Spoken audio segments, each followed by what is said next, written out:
After that, everybody was just fascinated and convinced that this is the right tool for us. Hi, my name is Johannes. I am a software developer at Marc O'Polo and I've been working here for 4 years. I was always fascinated in solving little problems, so I think I started as a child with Lego bricks, where I liked the idea to have this tiny pieces fitting together. And kind of the same is software development for me. So you always have this big problem or this big vision idea you want to build, and then you need to split it into tiny pieces so they can finally fit together. So the daily business is quite common for developers. We start with a daily stand-up to get everyone up to date. Once a week also in a bigger round, so we have some knowledge what's going on outside our development space.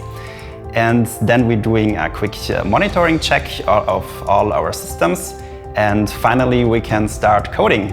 So before Storyblok, we were really struggling to work with content. Our CMS was part of a big monolith.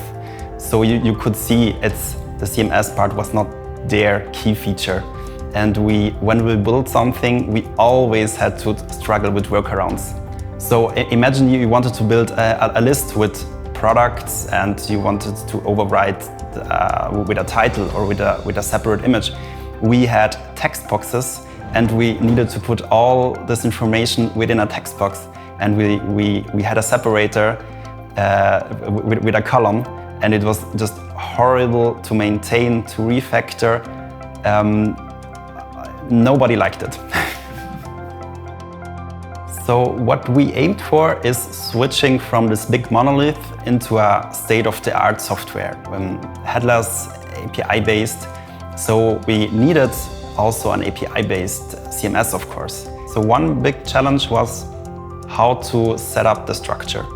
The content needed to go along with our category pages, but also they needed to be separate pages, like static pages, imprint contact page, or even marketing pages.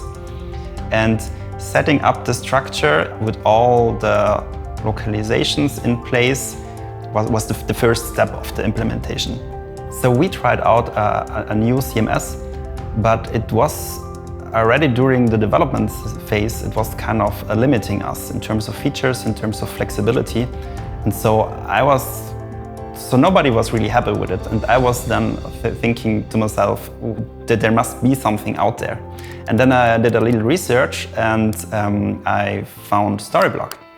So we were in the middle of the relaunch, and when I came up with Storyblok, everyone was kind of skeptical. Can we do this in time? And is it a good idea to switch?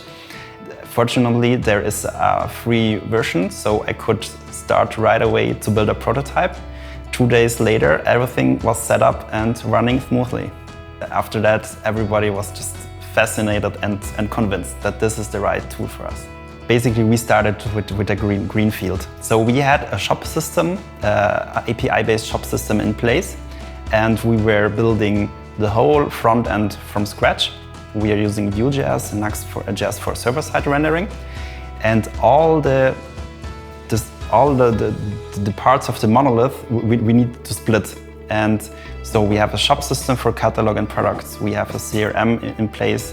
We have Storyblok for the content side. And whenever there is not a good solution out there, we build that thing on our own with AWS. So after this basic structure setup, I started to look how to integrate content pieces into the specific pages. And we have a very modular approach, so you can build very flexible content pages. You just need to fit them together. It's like playing Lego bricks. So we then started to build the content with Storyblok, but then we realized soon you can do also much more with it. So we started to put our redirect handling into Storyblok. We started to put our shop configurations into Storyblok. We started to put our promotion logic into Storyblok. And first, people were kind of asking, is it a good idea to have such things into CMS. And nowadays, people are saying or questioning, can we do that with Storyblok? 1 year later, we finally made it. Our tech stack is really state-of-the-art. So we have a headless API-based approach. On the front-end side, we're using Vue.js and Nuxt.js for the server-side rendering. We have a shop system, we have Storyblok, we have a CRM. We have also other microservices built on our own, which are built on AWS. And everything is connected through APIs. So we have now a really good base in terms of extendability. For example, we are planning a Marc O'Polo app that also can be easily connected through these APIs. So Storyblok was a perfect fit for us because on the one side it was satisfying the developers, which wanted to have a nice structured API-based way. And on the other hand, the content people got a really good-looking interface with real-time live preview. So I can recommend everyone try it out. You will start to love it. You are in charge of what you want to build. You kind of own it. It's not your software, but it feels like. And it was pretty cool to see that a new software got introduced by developers instead of the business department.